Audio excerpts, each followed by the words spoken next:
Welcome to Three Questions With, a podcast by the Latino News Network. LNN is dedicated to best serving Hispanic Latinos with local multimedia news and information websites in New England and the Midwest, a statewide community-focused initiative. Three Questions With is a public affairs program elevating the voices and visibility of matters most important to the Hispanic Latino community by speaking with community and industry thought leaders on topics like civic engagement, education, employment, healthcare, communication, and social responsibility, among others. I'm Hugo Balta, owner and publisher of LNN, and your host.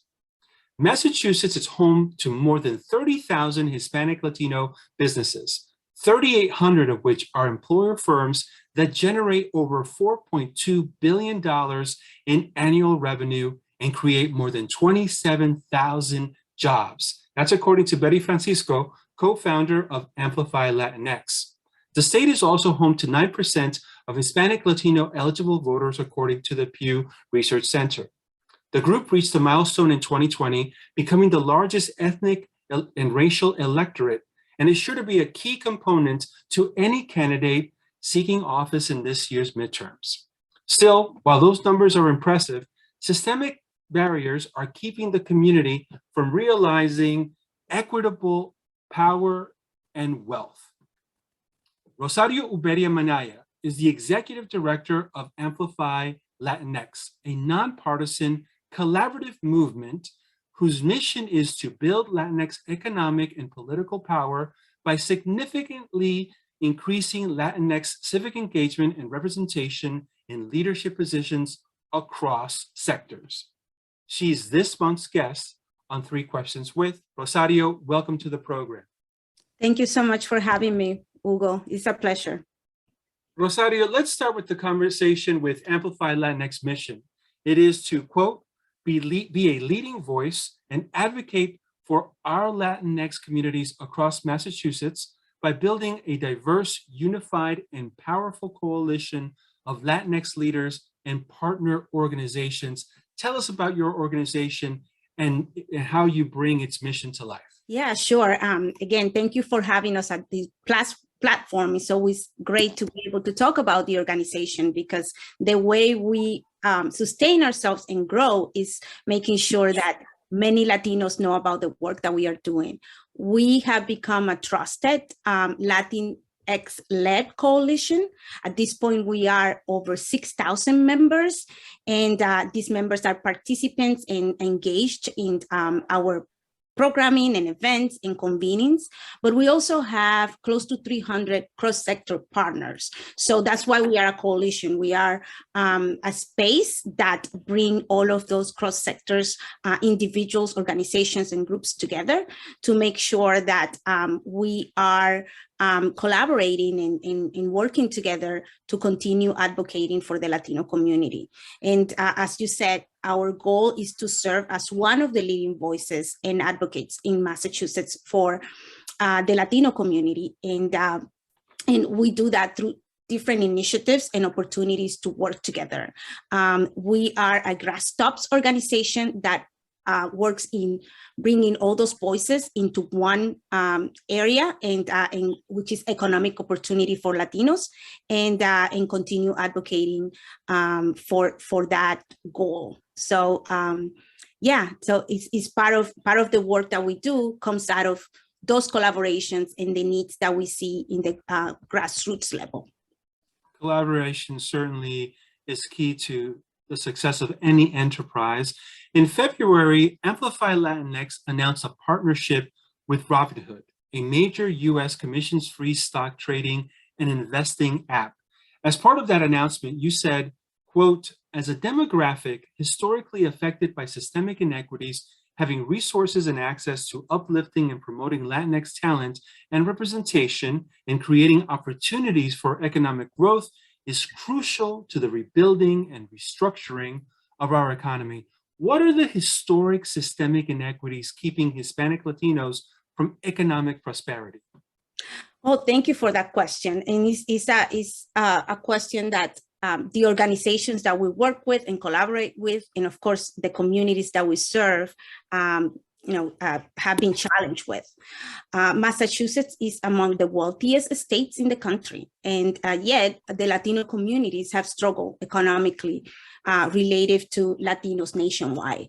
There was a report that just came out, it's brand new, it came out a couple of weeks ago by Boston Indicators, and in collaboration with the Gaston Institute and Latino Equity Fund, that are all of our partners under Amplify, that talks about the bright spots that we have seen in Latinos in Massachusetts. For example, poverty rates have decreased, and that's a plus.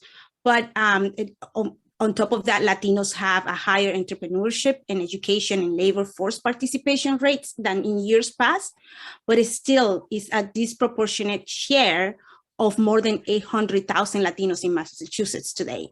And they contend with having basic necessities met and low intergenerational economic mobility rates. So that's kind of like the big picture of what we're facing.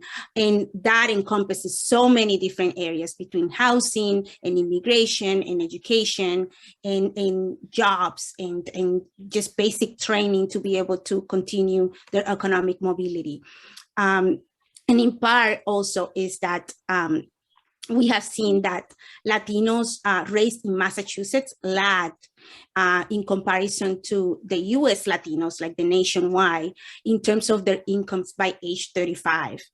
Within our states, Latinos have similarly low levels of economic mobility as Blacks, and still they register far lower economic mobility levels than white or Asian individuals. So we are way behind, especially in the largest groups of Latinos in Massachusetts, which are Puerto Ricans and Dominicans.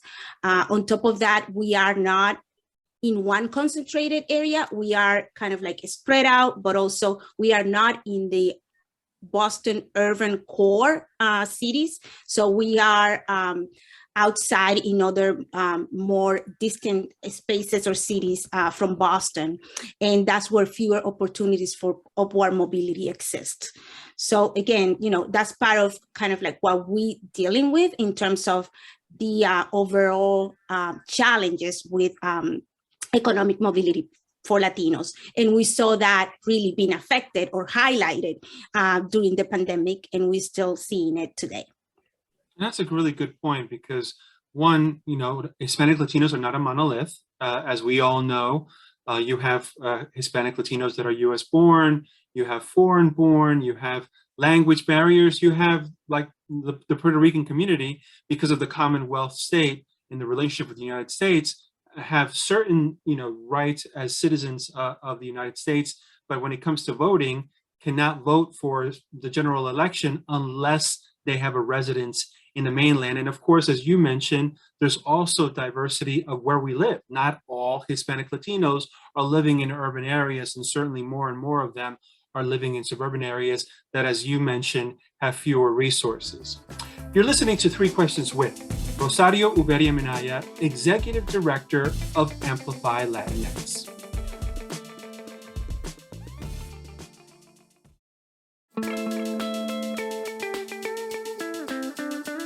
Three Questions With is a public affairs program elevating the voices and visibility of matters most important to the Hispanic Latino community.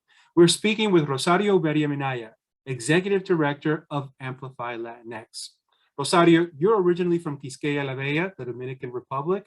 Tell us about your experience coming to the United States and at one point being an undocumented immigrant, and how your cultural background shapes the person you are and the work that you do. Well, thank you for that question. Not all the time I get the question about my personal experiences, but definitely my personal experience, my upbringing, and especially that experience of coming from the Dominican Republic to the United States have really shaped me into the individual that I'm today, the leader that I am today. But it has been a journey, and it's still an ongoing journey, kind of like finding my identity and my voice with all those experiences as being part of it. So Yeah, I came from the Dominican Republic when I was a teenager, 15 years old. So that transition, I came right into high school, completely different environment from where I grew up. I grew up in Santo Domingo, and my parents were comfortable there. We had a comfortable life. My dad was the director of a major newspaper in the Dominican Republic for 20 years. And then coming into the experience here of becoming low income and undocumented was a completely different, set of experiences as part of the journey. But I think that all of that really got me closer to social justice issues, and especially advocating for undocumented immigrants, thinking about also voter rights and other things, DACA, which at that time was not even a thing, that we started to advocate when I was in college. So that really took me close to community engagement and community organizing. And that's how I started kind of like this trajectory of getting involved with nonprofits that were focusing on social justice issues. And it's basically because of what I saw, not only in the experiences of my family, my parents, my relatives, but also in my community. I grew up in the North Shore in Salem, Massachusetts. And at that time when I came with my family, it was a very small Latino community in Salem, and but that community welcomed me, and it was a low income Afro-Latino community. Most of the residents were also undocumented, so we kind of like bonded together in empowering each other, and I saw that I had an opportunity to develop my voice and my advocacy through all of that. So, and then the rest is history. I've been part of so many different movements and organizations, especially in the North Shore, and I had the pleasure to lead some nonprofits, and that kind of like came all together in terms of my role with Amplify, because I feel that it brings all of that into context. Rosario Ubiera-Minaya, Executive Director of Amplify Latinx, you are inspirational and aspirational. Thank you very much for your time. Thank you so much for having me. It was a pleasure. 3 Questions With is produced by LNN that oversees 5 independent local news and information websites with a statewide coverage, Hispanic-Latino editorial focus in New England and the Midwest. Do you have a suggestion for a 3 Questions With special guest? Please email us to info@latinonewsnetwork.com. Amu Gavalta, owner and publisher of the Latino News Network. Thank you all for listening. Stay informed and stay safe.